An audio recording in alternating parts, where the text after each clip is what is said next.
I, 29 female, and my husband, 30 male, bought a house and moved in together a few years back after we got married. I met him in high school, and around the time I did, my sister, 28 female, let's call her Kate, transferred after some altercations at her past school. Kate had a boyfriend, 28 male, and they were happy.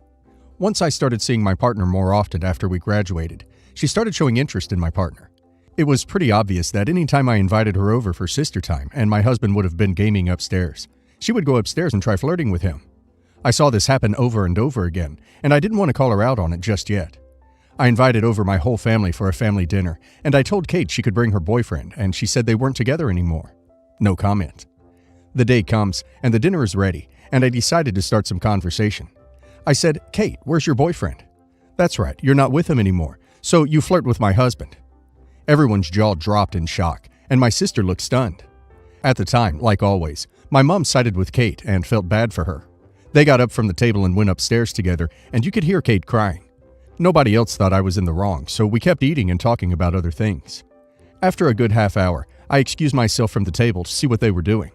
I go upstairs and hear them talking in my bedroom about how Kate should be with my husband and not me. I had heard enough, so I busted the door open and they shut up. Kate keeps crying, but it's obvious it's sort of staged, and my mom told me that I should be ashamed of myself, and Kate said that I didn't deserve my husband. I told them that I heard their conversation, and they both go as pale as ghosts in seconds. I yell so loudly at them to get out of my house and to never come back again that the rest of my family heard.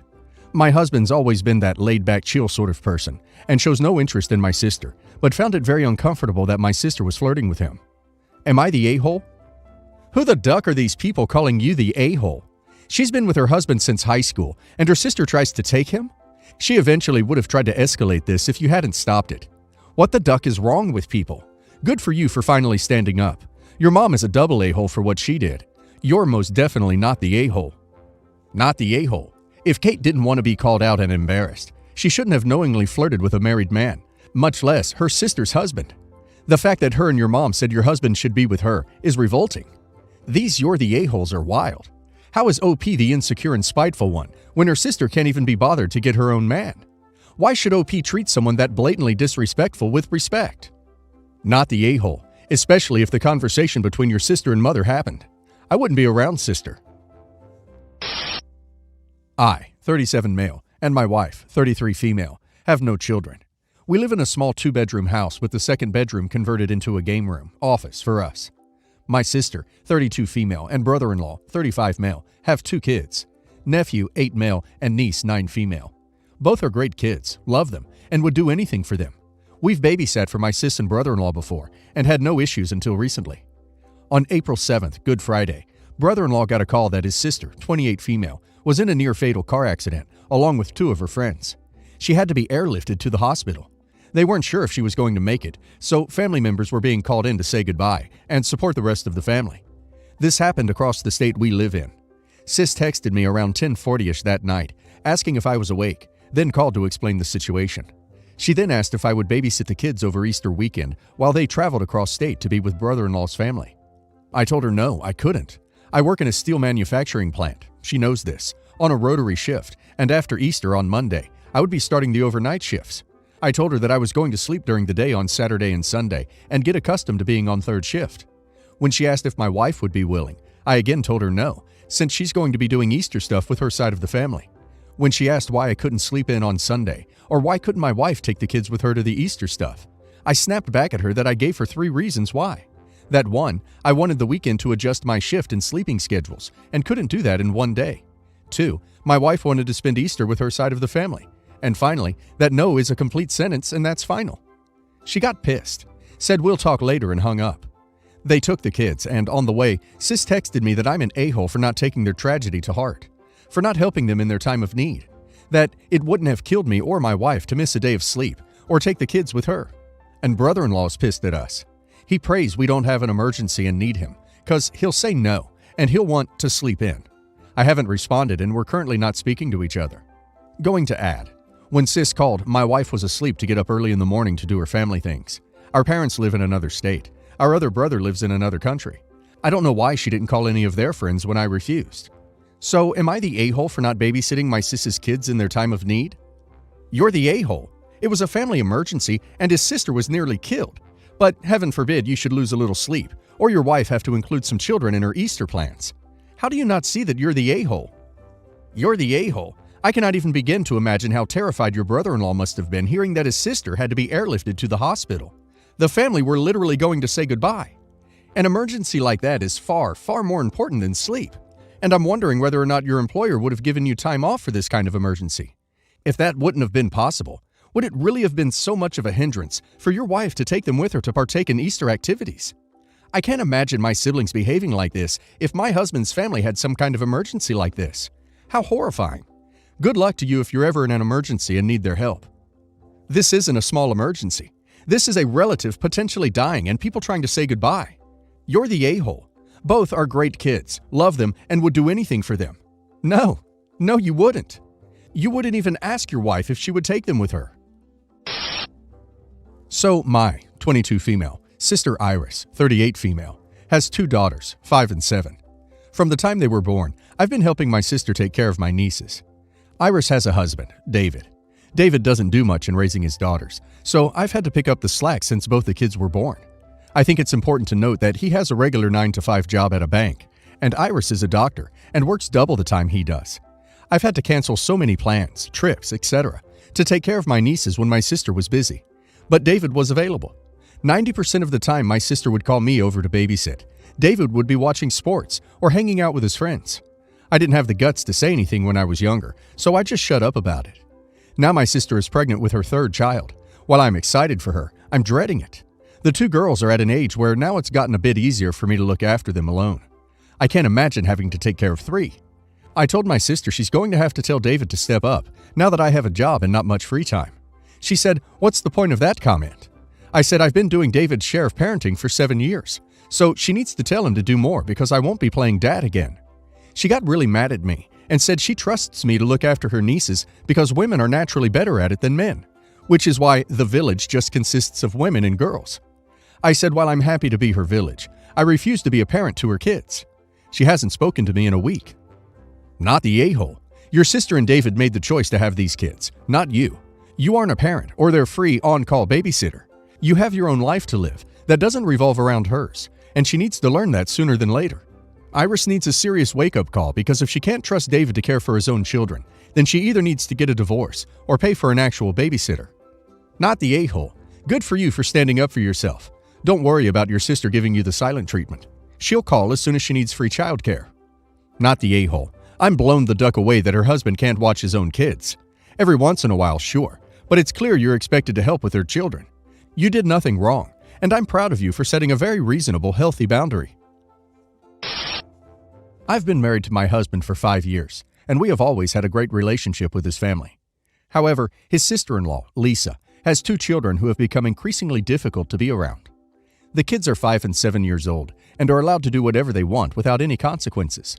They run around the house, break things, and make a mess everywhere they go. They are also very disrespectful to me and my husband, often talking back and ignoring us when we try to discipline them. Last week, we were at a family gathering, and the kids were running around, knocking over things, and generally causing chaos.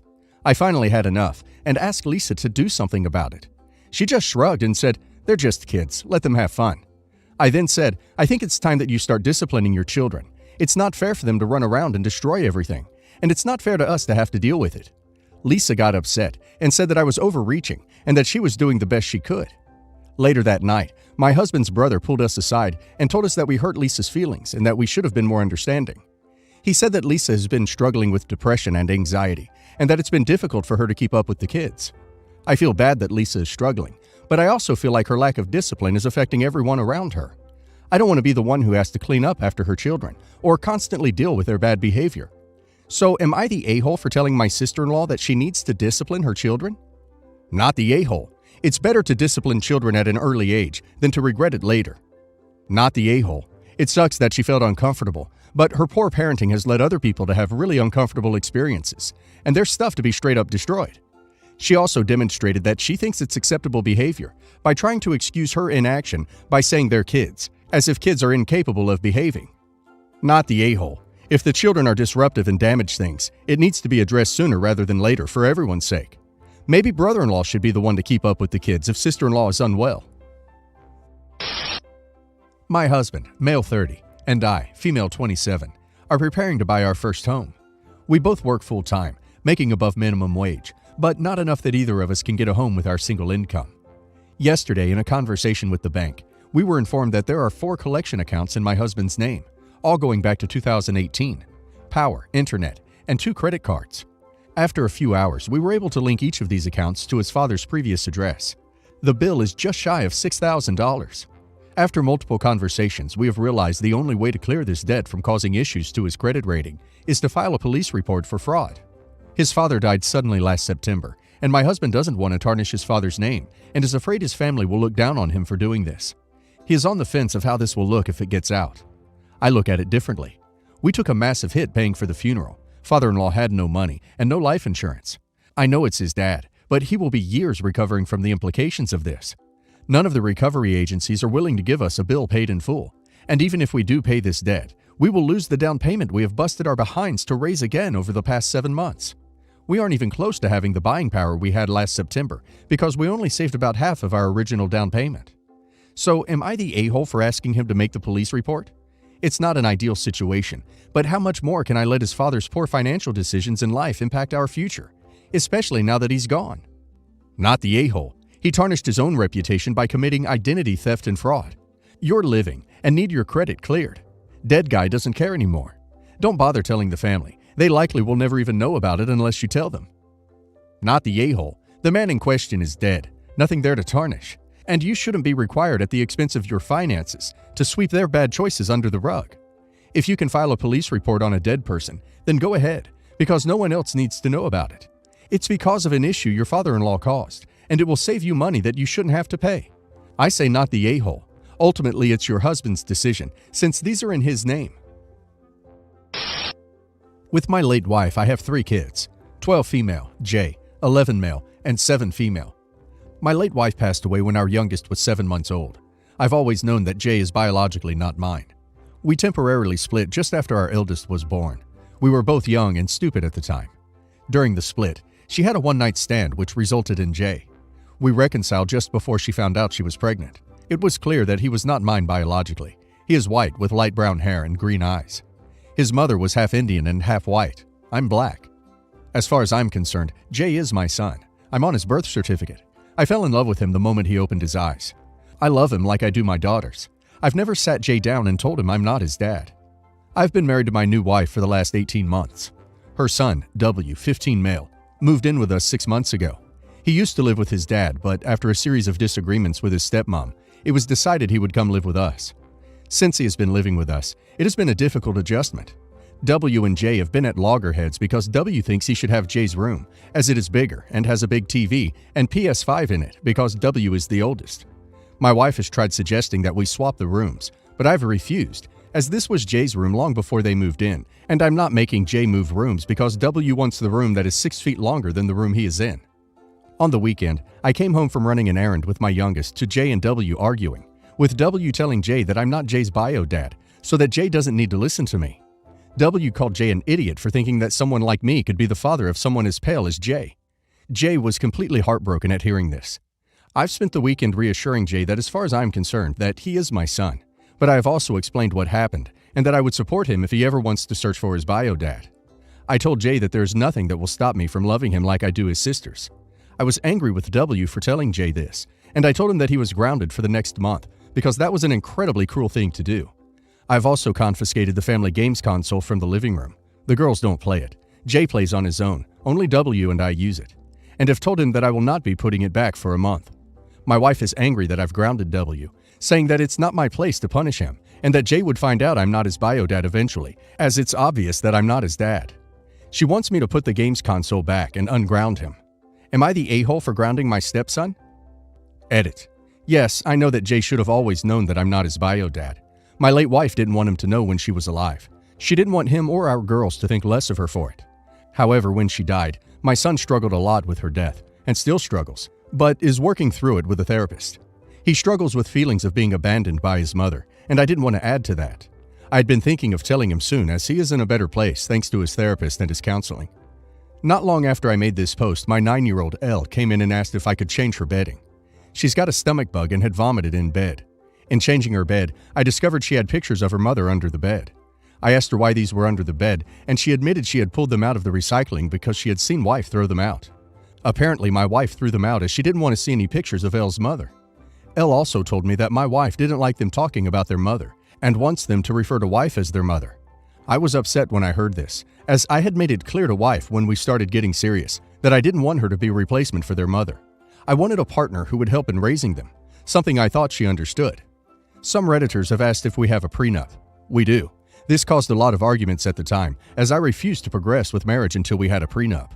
Wife is unable to claim the house. It's in trust for the children anyway, or anything that I brought into the marriage. I did not see wife this morning before she left for work, but I will be telling her and W to leave and ending the marriage. My children have to come first. I will also be sitting Jay down this weekend so that we can have a proper talk about what has happened, and I will answer as many questions as I can. Unfortunately, I do not know who his bio dad is. My late wife never did. He was just someone she met on a night out with friends, but I will reach out to her friends and see if they know or remember anything about them. It really does not matter that Jay would have eventually found out on his own. It's W's intention to be cruel and undermine your authority that is landing him in hot water. That's punishment worthy, not the a-hole. Not the a-hole. What W did was outrageous and cruel. I'm equally bothered that he was trying to steal Jay's room. While your wife may want you to discuss punishment with her, maybe you should be discussing whether you want to allow W to continue to live with you. Not the a-hole. And wow, your wife is the a-hole, as is her son W. In what universe does she find this behavior acceptable? Stick to your guns, or your entire home situation is going to be run by W and supported by your wife. This is not okay on any level. By the way, Jay is so lucky to have you for his dad, and you are amazing.